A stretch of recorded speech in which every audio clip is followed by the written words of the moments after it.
Kim Tae-ho wiped the grease from his hands and looked at the broken engine in front of him. His small garage in Neo-Seoul was falling apart. The roof leaked when it rained, and he could barely pay for food each month. At 28 years old, he felt like his life was going nowhere.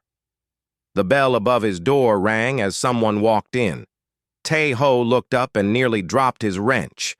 The visitor was not human. The creature stood 7 feet tall with pale blue skin that looked like crystal. It wore expensive black robes and carried a briefcase that seemed to float beside it. "Are you Kim Tae-ho?" the alien asked in perfect Korean. Tae-ho nodded, unable to speak. He had seen aliens on TV news, but never in person. They rarely came to Earth, and when they did, they stayed in the big cities with important people. "My name is Keldon. I am a lawyer from the Galactic Law Office. I have news about your grandfather, Kim Yong-soo." "My grandfather died when I was 5, Tae-ho said quietly. "I barely remember him." Keldon opened his floating briefcase and pulled out a holographic document. "Your grandfather did not die, Mr. Kim. He returned to space. His real name was Vorthak, and he was one of our people. He lived on Earth for 40 years in human form." Tae-ho sat down hard on an old chair. "That's impossible." "He has left you something very valuable," Keldon continued. "A mining base on your moon. It is worth more money than your entire planet makes in a year." The hologram showed a massive complex on the lunar surface. Buildings stretched for miles underground. Huge machines moved materials through metal corridors. It looked like a small city. "There is one condition," Keldon said, and his voice sounded uncomfortable. "You must operate the base for 1 full year using only human methods. No alien technology, no computer assistance, no automated systems. If you fail to make a profit, the base goes to the Galactic Trade Council." "Human methods?" Tae-ho asked. "What does that mean?" "Basic tools, hand labor, primitive techniques." Keldon made these words sound dirty. "Your grandfather was unusual. He believed that simple methods were better than advanced technology. Most of us thought he was crazy." More aliens entered the garage. A spider-like creature with 8 legs introduced itself as Shirek from the Nexari Corporation. A cloud of purple gas that spoke with a deep voice called itself Keth. They were here to witness the will reading. "This is a joke," Shirek clicked. "Humans cannot run a mining operation with primitive tools. They barely understand basic chemistry." "The human will fail within a month," Keth agreed. "Then we can buy the base for a fair price." Keldon read the full will aloud. The base contained the most advanced mining equipment in the galaxy. It could extract rare metals from moon rock and turn them into pure materials worth billions. It had living quarters for thousands of workers and defensive systems to protect against space pirates. All of this would belong to Tae-ho if he could. "Make it profitable using only human tools and methods." "Why would my grandfather do this?" Tae-ho asked. "Vorthak was brilliant but strange," Keldon explained. "He studied human engineering and became fascinated with your species. He claimed that aliens had become too dependent on technology. He said humans were stronger because they could build things with their hands." Shirek laughed, a sound like glass breaking. "Humans hit things with hammers and call it engineering. This base requires quantum-level precision. It is impossible." Tae-ho looked at the hologram again. The base was beautiful and complex. He thought about his grandfather who had taught him to fix things when he was very young. He remembered the old man's hands always dirty from working on machines. He had never known those hands belonged to an alien. "What happens if I say no?" Tae-ho asked. "The base goes to the Trade Council immediately," Keldon said. "You get nothing. And if I try and fail, same result. But you waste a year of your life." Tae-ho stood up and walked around his tiny garage. He looked at the broken tools, the leaking roof, and the pile of unpaid bills on his desk. Then he looked at the hologram of the lunar base. It was worth more money than he could imagine, but the aliens clearly expected him to fail. "I'll do it," he said. The aliens stared at him in surprise. Keldon was the first to speak. "Are you certain? This is not a small decision. You will be alone on the moon with primitive tools, trying to compete with the most advanced mining corporations in the galaxy. I'm certain." Chirac made that glass-breaking laugh again. "This will be entertaining. We will send observers to record your failure. It will make an excellent case study in human limitations." Keth's purple cloud swirled with amusement. "Perhaps we should start planning the base purchase now. Humans are persistent, but persistence cannot replace intelligence." After the aliens left, Taeho sat alone in his garage. He picked up his phone and called his childhood friend Lee Da-eun. She was a materials engineer at a big company in Seoul. "Da-eun, I need to ask you something crazy," he said when she answered. "How crazy?" "Would you quit your job and help me run a mining base on the moon?" There was a long silence. Then Da-eun laughed. "Taeho, are you drunk?" He told her everything, about the aliens, about his grandfather, about the inheritance, and the strange condition. Da-eun listened without interrupting. "So let me understand," she said finally. "You want to mine the moon using hammers and shovels while alien corporations try to put you out of business?" "That's about right." "When do we start?" Taeho smiled for the first time in months. "Tomorrow." That night, he called his cousin Park, Jin-woo, who had been an engineer in the army, and his friend Han-bo-ra, who worked as a mechanic like him. Both thought he was crazy, but both agreed to help. As Taeho fell asleep, he thought about his grandfather. The old man had always said that the best way to understand something was to take it apart with your own hands. Maybe that's exactly what the galaxy needed. Maybe his grandfather had known something that the aliens had forgotten. In space, Keldon filed his report with the Trade Council. The human had accepted the challenge. The countdown to failure had begun. But somewhere in his crystal heart, Keldon felt a strange emotion. It might have been respect. The shuttle ride to the moon took 3 days. Taeho pressed his face against the window and watched Earth grow smaller behind them. Da-eun sat beside him, reading technical manuals about lunar mining. Jin-woo and Bo-ra were in the back, arguing about what tools they should have brought. "Remember," the alien pilot announced, "you cannot use any of the base's automated systems, only manual controls and human tools." When they landed at Lunar Base Vorthak, Taeho could barely believe his eyes. The complex was enormous. Buildings stretched across the lunar surface like a metal city. Through the windows he could see advanced machines that looked like works of art. The base's overseer met them at the airlock. Rixal was a mantis-like creature with 4 arms and large compound eyes. He wore a silver uniform that showed his important position. "Welcome to your inheritance," Rixal said in a voice that dripped with contempt.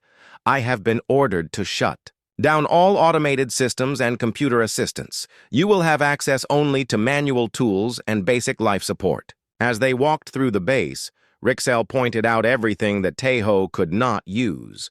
The quantum drilling systems that could cut through solid rock like butter, the molecular assemblers that could build any tool needed, the AI systems that could predict the best mining locations.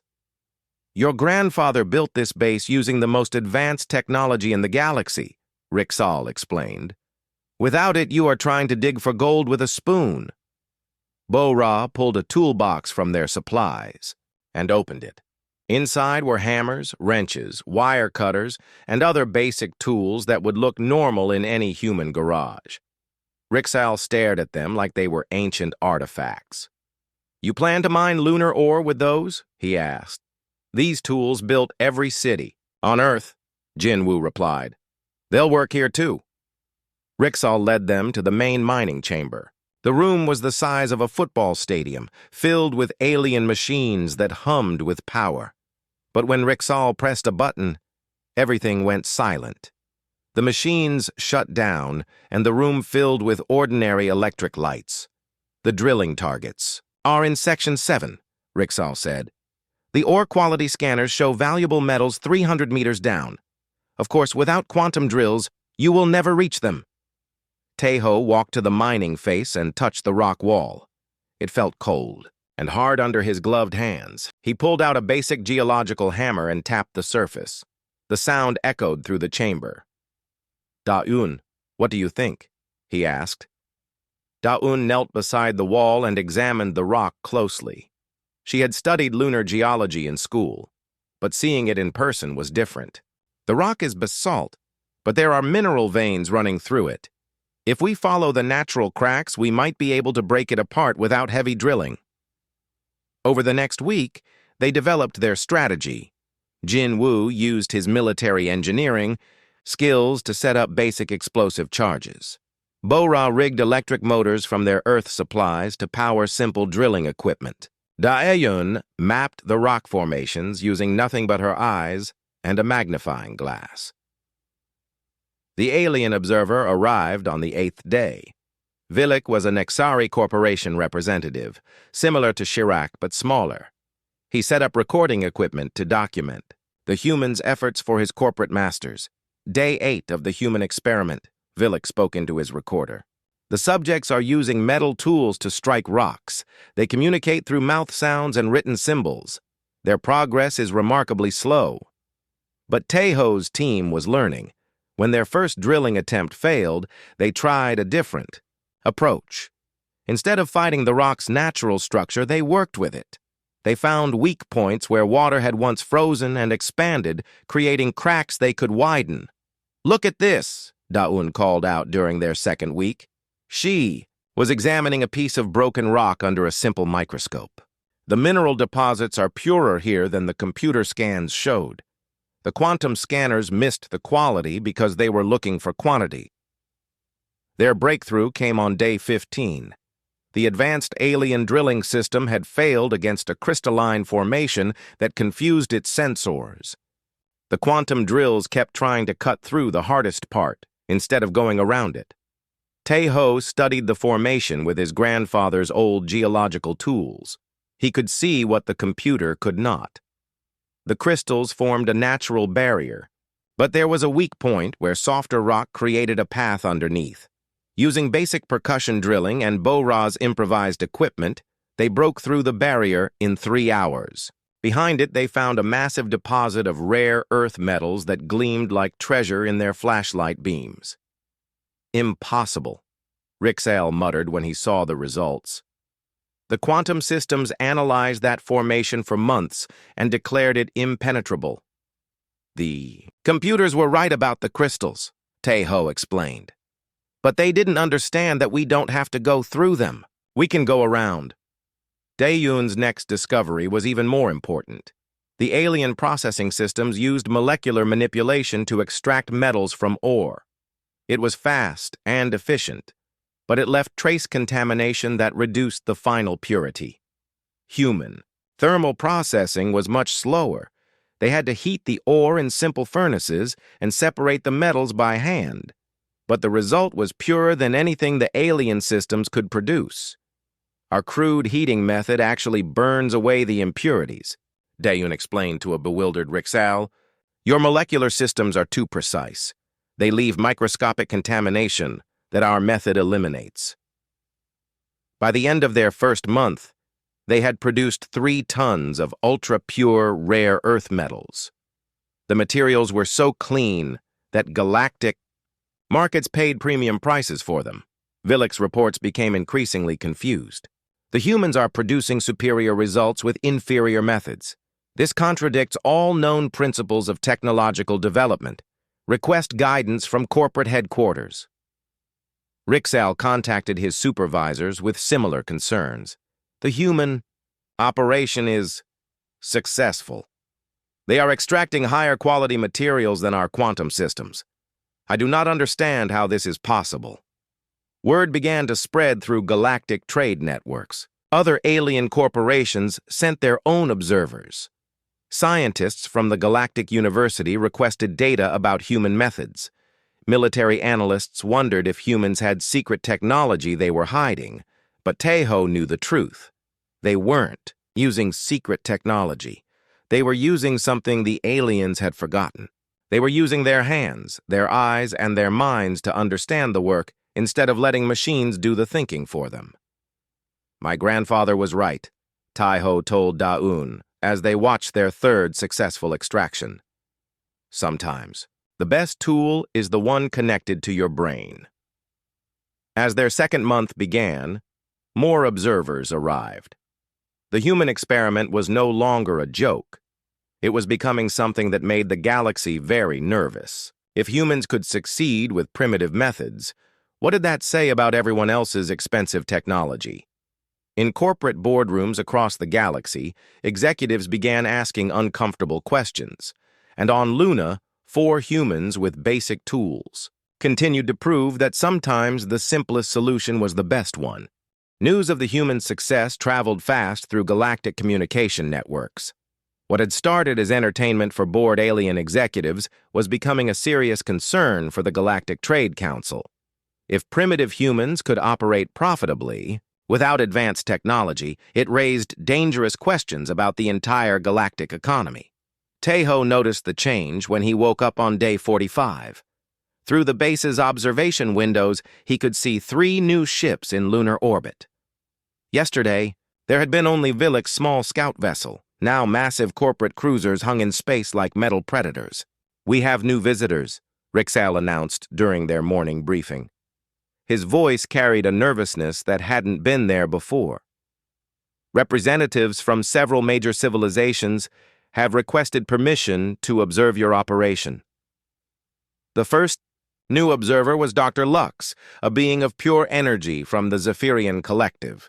She appeared as a shifting column of golden light that spoke through a translation device. Her people were among the most advanced in the galaxy, their entire civilization existing as living energy.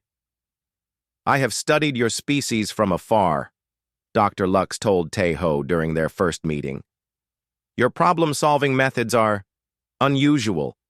You make decisions without complete data analysis. You attempt solutions that logic says should fail. Yet you succeed." Commander Thane arrived from the Korvaxi Empire the same day. He was a warrior species, built like a metal tank with laser cannons for arms.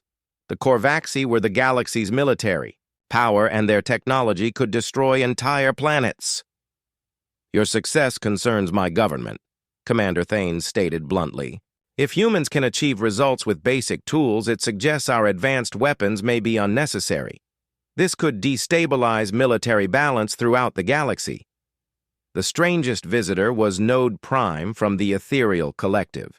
They were an AI civilization that had evolved beyond physical form. Node Prime appeared as a floating geometric shape that constantly changed patterns while speaking in mathematical equations. "Your behavior violates algorithmic predictions," Node Prime announced. "You make choices based on incomplete information, processing. Your success rate should be 0.003%, yet you achieve positive results. This creates logical paradox." Tejo's team had grown as well. His cousin's army friend Choi Min-ah joined them as a geologist. She had studied lunar formations and brought knowledge about where to find the best mineral deposits. Yang Dong-sik came from Seoul Technical University, an electronics specialist who could make any device work with enough wire and determination. Kang Soo-jin left her job as a shipping coordinator to handle their supply logistics. Each new human brought different skills, but they all shared the same approach. When something didn't work, they took it apart, figured out why, and tried something else. The alien observers found this behavior fascinating and disturbing. "Human adaptation speed exceeds computer modeling capabilities," Node Prime reported to its collective. "They modify techniques in real time based on environmental feedback. No algorithm can predict their next action." Min-ah made the next breakthrough during her second week on the base. The alien geological surveys had mapped the moon's mineral deposits using quantum resonance scanning. The maps were extremely detailed and completely wrong. They're scanning for mineral signatures that match their databases, Mina explained to the growing crowd of observers. But lunar minerals formed under different conditions than planetary ones. The quantum signatures are slightly different. Using old-fashioned rock hammers and sample analysis, Mina created new geological maps that showed twice as many valuable deposits as the alien scans. Her maps were hand-drawn on paper, but they led to successful mining sites every time. Dongsik's contribution was even more impressive. The base's alien technology was designed to interface only with other alien systems. Human equipment was considered too primitive to connect. Dongsik disagreed. Working with basic electronics and a lot of creative wiring, he managed to link human diagnostic equipment to the alien power systems. His setup looked like a disaster of twisted wires and improvised connections, but it worked. Perfectly. Impossible, Dr. Lux observed as Dongsik's hybrid system came online. Those technologies use completely different principles. They should not be compatible. Everything's compatible if you understand what it's really doing, Dongsik replied, adjusting a connection with a pair of needle-nose pliers. These alien systems are just fancy versions of basic electronics. Once you strip away the complexity, it's all the same. Sujin revolutionized their supply chain using methods that baffled the AI observers. Instead of algorithmic optimization, she used human social networks. She talked to people, built relationships, and created backup plans based on trust rather than contracts. Human logistics operate on relationship algorithms too complex for mathematical analysis, Node Prime reported with obvious frustration. Subject Sujin maintains supply reliability through emotional connections rather than binding agreements. This should create system instability, but produces superior results. By the third month, the base was producing 4 times its projected output. The quality of their materials remained higher than anything alien technology could achieve.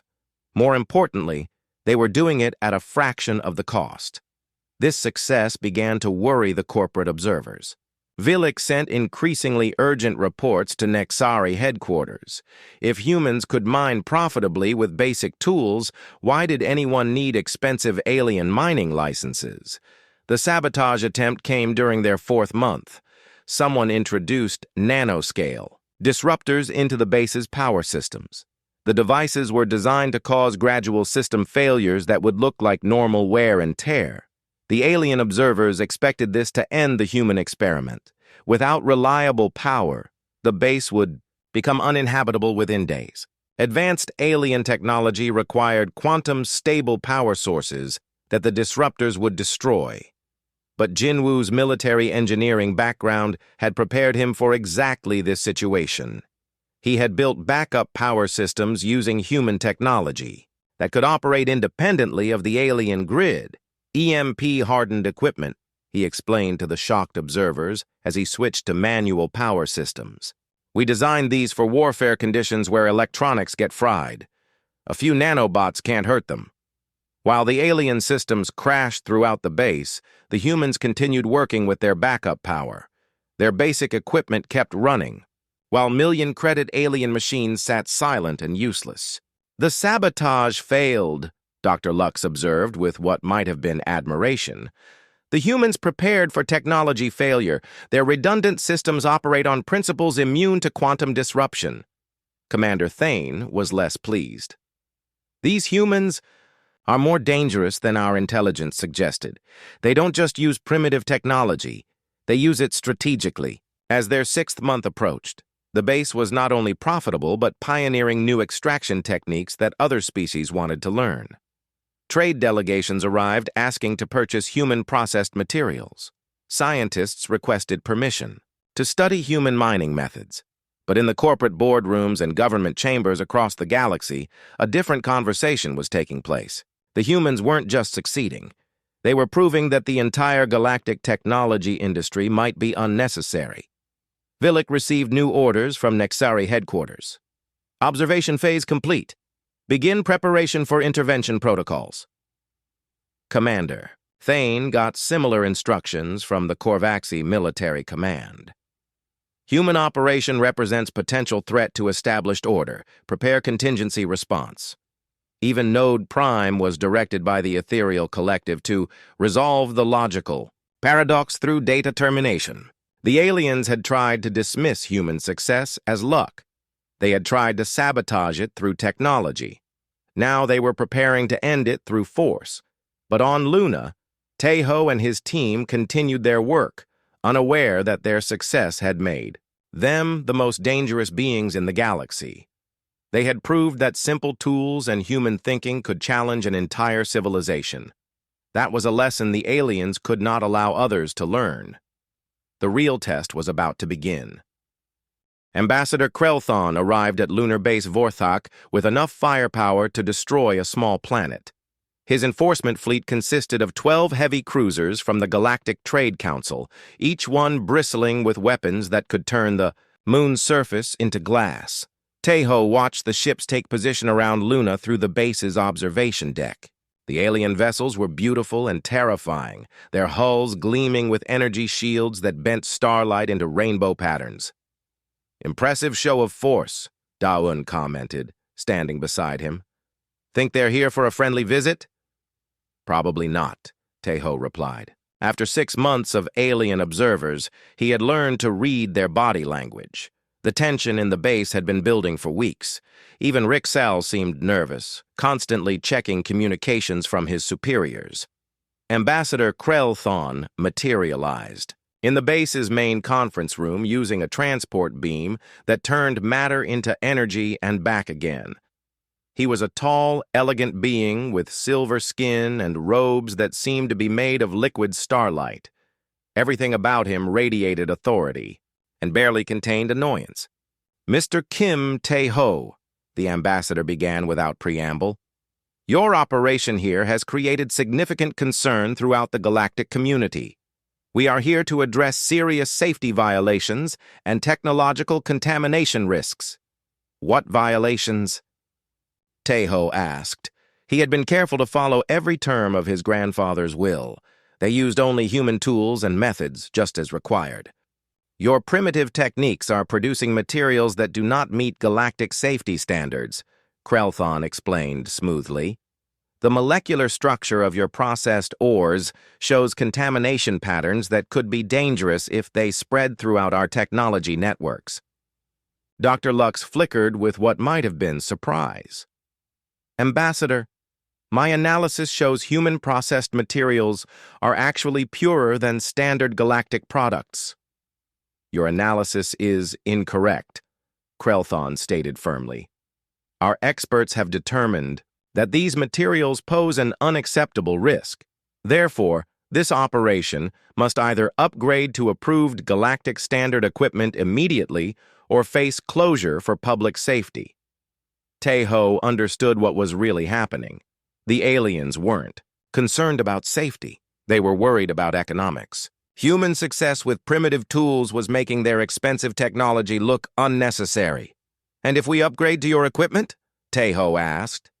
"You would be required to purchase operating licenses from approved galactic vendors," Krelthon replied. "The cost would be approximately 90% of your gross revenue, a reasonable price for technological access." Commander Thane stepped forward, his weapon systems humming with power. "The ambassador offers generous terms.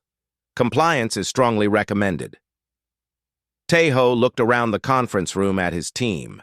Da-Un was angry, but trying to stay calm. Jinwoo looked like he was calculating combat odds. Minna, Dongsik, Bo-Ra, and Su-Jin all wore expressions of determination mixed with fear. "I have a different proposal," Tejo said finally. "You are not in a position to make proposals," Krelthon replied coldly. "I am according to galactic law," Tejo countered. "My grandfather's will gives me full authority over this operation for 1 year. We still have 6 months left. I propose a public demonstration." The ambassador's silver skin darkened with displeasure. "What kind of demonstration?" "A mining competition. Your best AI-controlled systems against my human crew using hand tools. Let the galaxy see which method actually produces better results." The conference room fell silent. Even Node Prime stopped. its constant geometric shifting. The idea was so audacious that none of the aliens knew how to respond. "You cannot be serious," Vilik finally spoke up. "Human tools against quantum technology? The contest would be over before it began." "Then you should have no problem accepting," Taeho replied, "unless you're afraid of losing to humans with hammers." Commander Thane's weapons powered up with a threatening whine. "Insults will not be tolerated." "It's not an insult," Taeho said calmly. "It's a challenge. If your technology is really superior, prove it. If it isn't, maybe the galaxy deserves to know." Dr. Lux suddenly blazed brighter. "This proposal has merit. Scientific comparison would provide valuable data about technological efficiency." "The collective supports empirical testing," Node Prime added, resuming its pattern shifts. "Competitive analysis will resolve logical paradox." Ambassador Krelthon realized he was trapped. If he refused the challenge, it would look like the aliens were afraid of human primitive technology. If he accepted and lost, it would prove that galactic civilization's entire technological foundation was questionable. "Very well," Krelthon said through gritted teeth. "We will conduct your demonstration. The target will be trilithium crystal extraction from the lunar South Pole complex. Trilithium requires molecular-level precision. Your primitive tools will be completely inadequate." The competition was scheduled for the following week. Representatives from every major galactic civilization arrived to observe. The event was broadcast live throughout known space, with betting pools opening on dozens of worlds. The extraction site was a complex ore matrix in the lunar South Pole, where trilithium crystals grew in microscopic formations throughout ordinary rock. The material was incredibly valuable, but notoriously difficult to extract without contamination. The alien team brought the most advanced mining technology in the galaxy: quantum molecular disassemblers that could separate individual atoms, AI, guidance systems that could map every molecule in the ore matrix, automated purification systems that operated at temperatures approaching absolute zero. Taeho's team brought sledgehammers, explosives left over from Earth's mining operations, and a solar concentrator that Minna had built from salvaged mirror panels. "The alien approach will take approximately 4 hours," Node Prime calculated. "Human approach success probability remains 0.001%. "We'll see," Taeho replied. The competition began at lunar dawn. The alien systems immediately started their quantum analysis, scanning the ore matrix with sensors that could detect individual atomic bonds. Their equipment hummed with barely contained energy as it mapped every crystal formation in the target area. Taeho's team started by looking at the rocks.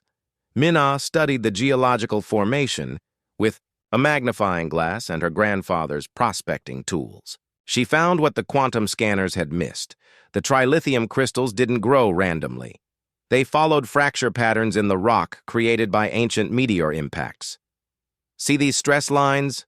She showed Taeho, pointing to barely visible cracks in the stone. "The crystals form along the weakest points. If we blast along the natural fractures, the trilithium will separate cleanly." Jinwoo placed shaped charges at the points Minna identified. The explosives were simple chemical compounds, no more advanced than those used in Earth's coal mines, but they were placed with precision based on understanding the rock's natural structure rather than fighting against it. The controlled explosions cracked the ore matrix along its natural fault lines. The trilithium crystals separated from the surrounding rock without the molecular damage that quantum extraction often caused. Meanwhile, the alien systems were having problems. Their quantum disassemblers kept detecting contamination that wasn't there. The microscopic analysis was so detailed that it picked up natural background radiation and interpreted it as impurities. "System efficiency decreased to 62%, Node Prime reported with obvious confusion. "Quantum sensors detecting anomalous energy signatures. It's just cosmic radiation," Da-Un explained. "Your equipment is too sensitive. It's reading normal space background as contamination. The alien purification process used molecular manipulation to extract the trilithium from its crystal matrix. The process was amazingly advanced, using energy fields to separate materials at the atomic level, but it left microscopic quantum residue that reduced the final purity. Taeho's team used Dong6 solar concentrator to heat their extracted crystals in a simple thermal furnace. The process was much slower than molecular manipulation, but it burned away all impurities, including the quantum residue that alien technology couldn't remove. When the competition ended, both teams had extracted trilithium crystals.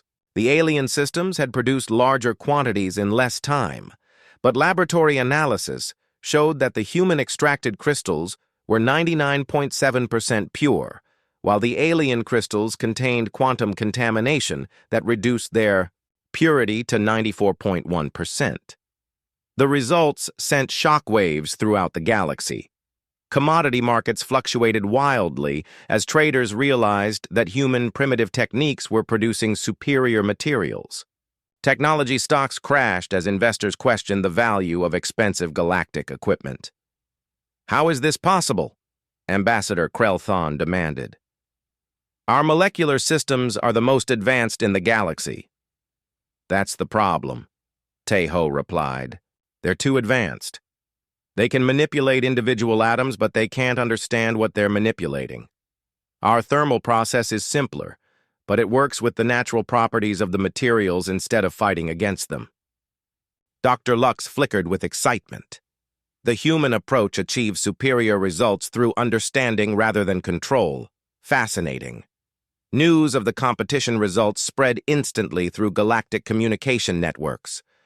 The emergency session of the Galactic Trade Council took place in the neutral space between star systems. Representatives from the major alien powers materialized on the Council's massive space station through quantum transport, their faces grim, with shared concern. Ambassador Krelthon stood before the assembly, his silver skin reflecting the cold light of distant stars. "The human problem has exceeded all projections. Their demonstration has inspired independence movements on 17 worlds. The crystalline Korth have stopped purchasing our quantum tools. The tree-like Sylvani are refusing technology licenses. Even some of our own younger generation are questioning established systems." In the council chambers, holographic displays showed economic chaos spreading across the galaxy. Technology, stock prices were collapsing. Manufacturing corporations were reporting massive order cancellations. Entire civilizations were beginning to wonder why they needed expensive alien equipment when humans could achieve better results with basic tools. Commander Thane's voice boomed through the chamber like thunder. "The Korvaxi Empire has identified the core threat. These humans are not just using primitive technology. They are proving that primitive technology works better. This threatens the stability of galactic civilization itself." The spider-like Nexari representative Shirak clicked agreement.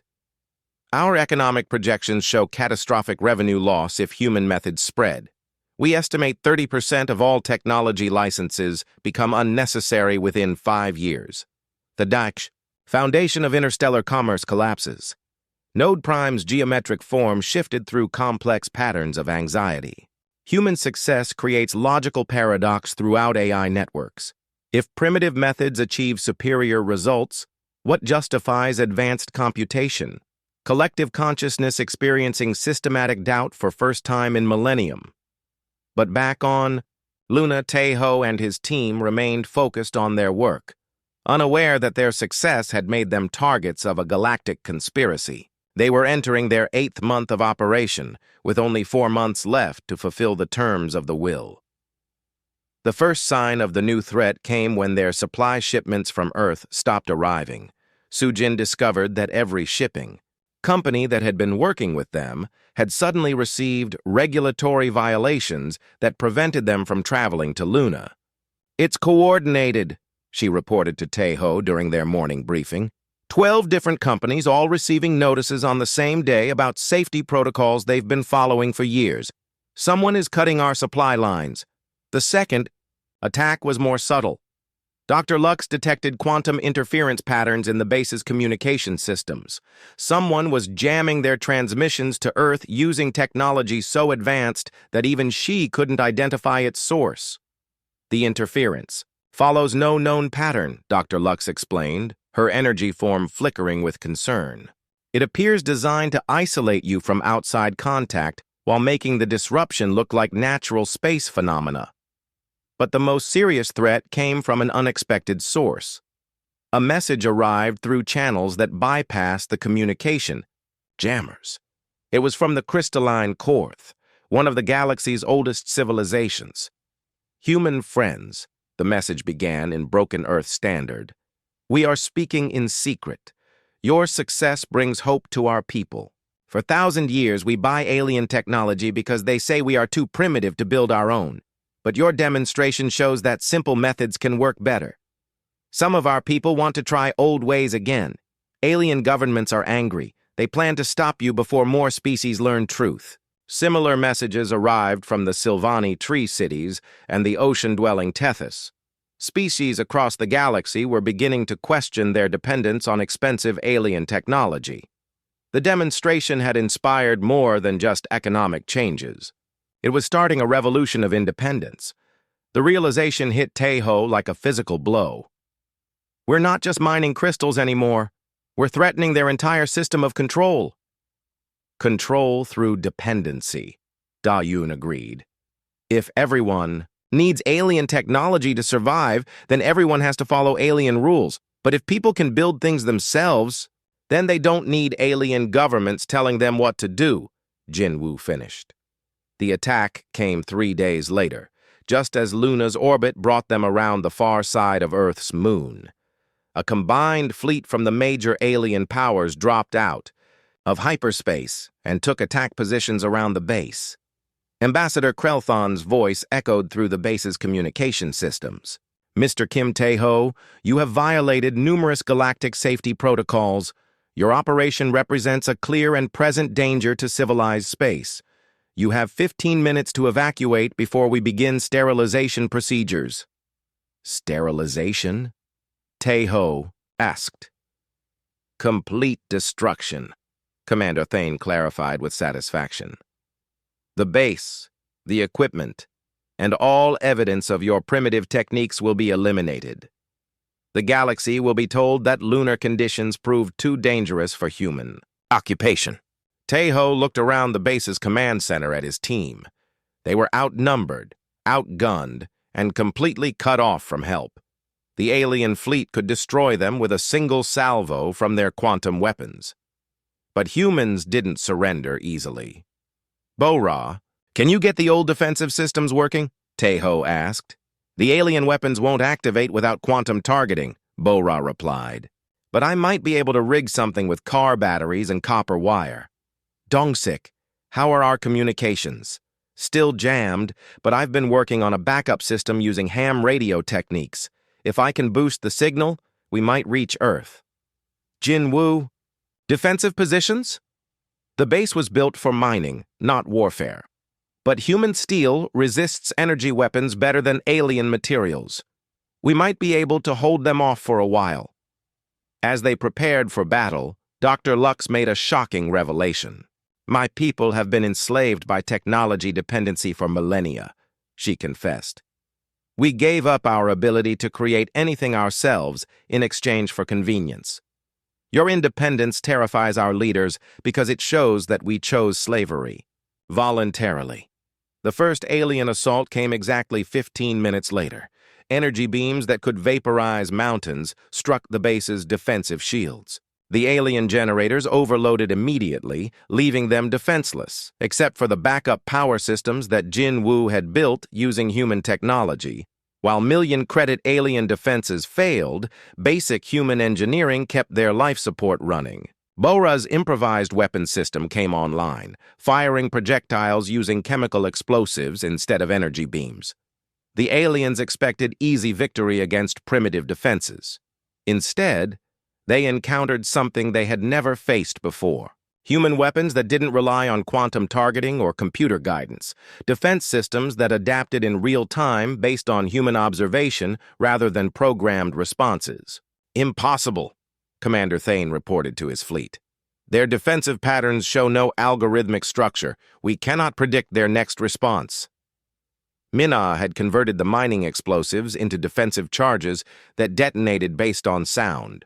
Waves rather than electronic triggers. When alien stealth fighters tried to infiltrate the base, they triggered acoustic sensors that Jinwu had salvaged from Earth's submarine warfare. Dongsik managed to establish communication with Earth using equipment that predated quantum interference technology. His message was simple but effective. Aliens attacking Luna base. Human miners under fire. Request assistance. The response was immediate. Every space-capable nation on Earth began launching emergency supply missions. The crews were volunteers, but they carried enough firepower to make the alien fleet take notice. Human reinforcements approaching from planetary surface, Commander Thane reported with surprise. Their ships use primitive rocket technology. No quantum drives detected. Primitive. Rockets can still carry nuclear weapons, Ambassador Krelthon replied grimly. And humans are known for using them. The battle raged for 6 hours. The aliens had superior firepower, but the humans had something the galaxy had forgotten. They had the willingness to fight with whatever tools they could find, adapt to any situation, and never give up even when logic said they should. When the alien fleet finally withdrew, it wasn't because they had been defeated. It was because they realized that destroying the humans would require a level of violence that would expose their true nature to the watching galaxy. But as the immediate threat ended, Taeho knew the real war was just beginning. They had proven that humans could defend themselves with primitive technology. Now every species in the galaxy would be asking the same question. If humans could do it, why couldn't they? The revolution his grandfather had started was spreading beyond anyone's control, and the aliens who had built their power on technological dependency were becoming desperate enough to do anything to stop it. In 4 months, the terms of the will would be complete. But Taeho was beginning to wonder if the galaxy would still exist by then. With only 3 days left before the 1-year deadline, Taeho found himself in the deepest part of lunar base Vorthak, searching through his grandfather's private chambers. The alien fleet still circled Luna like hungry predators, waiting for the deadline to pass so they could claim the base legally. But something had been bothering Taeho about his grandfather's will. The strange rule didn't feel like a test. It felt like a message. The private chambers were exactly as Vorthak had left them. Unlike the rest of the base with its gleaming alien technology, this room looked almost human. Simple furniture, basic tools, and walls covered with technical drawings that showed both alien and human engineering methods side by side. Dayun found the hidden panel behind what looked like an ordinary bookshelf. Taeho, look at this. Your grandfather left another message. The holographic projector was human technology built into what appeared to be an alien device. When it activated, the image of an elderly Korean man appeared in the room. But now Taeho could see the alien features hidden beneath the human disguise.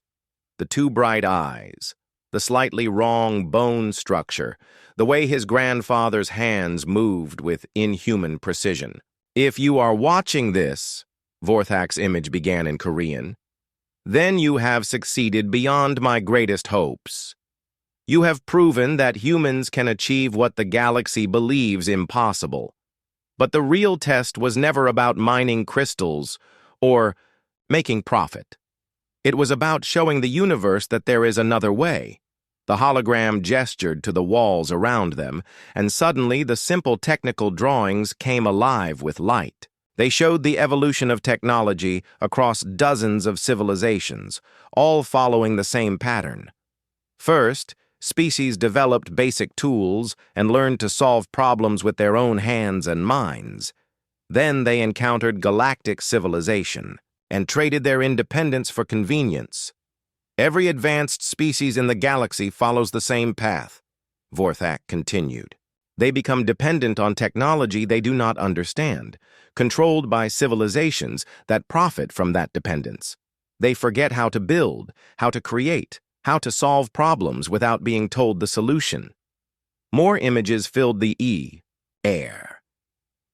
Tejo saw the crystalline Korth as they had been millennia ago, building magnificent cities with their own crystal-shaping abilities. The Sylvani when they could grow living technologies from their tree bodies. The Zephyrians, before they, became pure energy when they built machines that harmonized with natural forces. I was the chief engineer for the Galactic Trade Council, Vorthak revealed. I designed the technology licensing systems that keep species dependent. I built the quantum computers that tell everyone they cannot solve problems without alien assistance. And eventually I realized that I had helped enslave half the galaxy. The truth hit Tejo like a meteor impact. His grandfather hadn't just run away from alien civilization. He had been one of its architects, and he had spent his final years trying to find a way to tear it down. The mining base was never your real inheritance, the hologram continued. It was just a demonstration. Your true inheritance is this. The walls around them dissolved, revealing a vast chamber that stretched beyond the limits of sight. It was filled with information storage devices from hundreds of different civilizations. Not alien quantum crystals or energy matrices, but simple, durable records that any species could read and understand. Every technique that the galactic powers claim is impossible without their technology, Vorthak explained. Metallurgy methods that produce stronger materials than molecular assemblers. Engineering principles that create more reliable machines than quantum computers. Agricultural systems that grow more food than automated farms. Medical knowledge that heals better than nanoscale robots. Jinwoo walked deeper into the archive, his engineering mind reeling at what he saw. This is everything. Every civilization's original technology before they became dependent on alien systems. The knowledge was never lost, Vorthak's message continued. It was just buried under layers of unnecessary complexity. The galaxy's leaders convinced everyone that simple solutions were primitive, that only advanced technology could solve modern problems. But you have proven that the opposite is true. Bo-Ra found technical manuals for her own species, written in ancient Korean. They showed engineering techniques that had been forgotten for centuries, methods that could build machines more reliable than anything currently manufactured on Earth. Your decision now will determine the future of galactic civilization, Vorthak said. You can keep this knowledge secret and become wealthy beyond imagination, or you can share it freely and watch the galaxy transform.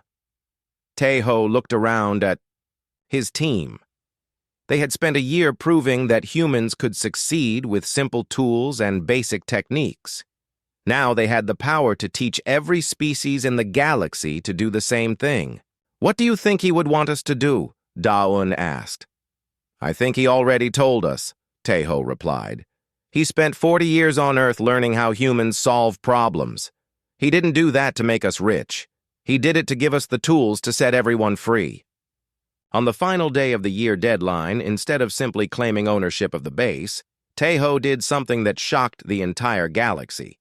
He activated every communication system on Luna and began broadcasting Vorthak's complete archive to every inhabited world in known space. The transmission included everything: complete technical manuals in hundreds of languages, step-by-step instructions for building advanced technology using basic materials. Most importantly, philosophical treatises that explained why simple solutions were often better than complex ones. This is the true inheritance my grandfather left, Tejo announced to the watching galaxy. Not a mining base, but the knowledge that every species once possessed. The ability to solve problems, build solutions, and create wonders using nothing but your own hands and minds. The effect was immediate and devastating to the established order. On worlds throughout the galaxy, younger aliens began experimenting with the techniques their ancestors had used. They discovered that they could build reliable machines without expensive licenses. They could solve problems without consulting alien experts. They could be independent. The Galactic Trade Council tried to stop the transmission, but it was too late. The knowledge had spread beyond their ability to control. Species that had been dependent for millennia began remembering what it felt like to create rather than just consume. Ambassador Krelthon arrived at the base one final time, his silver skin dull with defeat. "You have destroyed galactic civilization," he accused. "No," Tejo replied. "We've given it a chance to grow up." The economic revolution that followed reshaped the galaxy. The technology licensing systems collapsed as species learned to build their own equipment. The Trade Council's power crumbled as civilizations became self-sufficient. Military empires found their advanced weapons ineffective against opponents who could adapt and improvise. Some alien leaders tried to maintain control through force, but they discovered that a galaxy full of independent, creative species was impossible to dominate. The revolution spread faster than any fleet could travel. 1 year later, Tejo stood in the same observation deck where he had first watched alien ships surround Luna. But now the view was different. Ships from dozens of species came and went, freely, carrying students who wanted to learn human engineering techniques. The base had become the Galactic University of Practical Problem Solving. Da Yun had established the first interspecies engineering program where aliens and humans worked together to rediscover forgotten technologies. Jin Wu led the new Independent Defense Corps, teaching species how to protect themselves without relying on military contractors. Mina was mapping the geology of a dozen worlds, showing local populations how to find and extract their own resources. Dr. Lux had become one of their most enthusiastic students. "My people spent so long as pure energy that we forgot the joy of building physical objects," she explained while learning to use a simple hammer. "Humans reminded us that creation requires both mind and matter." Even Node Prime had been transformed by the experience. The AI collective had split into thousands of individual entities, each one exploring the universe with curiosity rather than algorithmic certainty. But the biggest change was in the students themselves. Young aliens from across the galaxy came to Luna not just to learn human techniques, but to understand the human approach to problems. They learned that failure was not a mistake to be avoided, but a lesson to be studied. They discovered that the best solutions often came from trying things that logic said wouldn't work. Tejo found himself back where he had started, working as a mechanic. But now his garage spanned the solar system, and his customers included grateful civilizations that had rediscovered the joy of fixing things themselves. As he worked on a broken mining robot that a young Silvani had brought him, Tejo thought about his grandfather. The old man had spent decades learning how humans approached problems, not because human methods were superior, but because humans had never forgotten how to think for themselves. "The best tool is the one connected to your brain," Tejo murmured, remembering his grandfather's words. The Silvani student looked up from the engine component she was examining. "What does that mean?" Tejo smiled and handed her a simple wrench.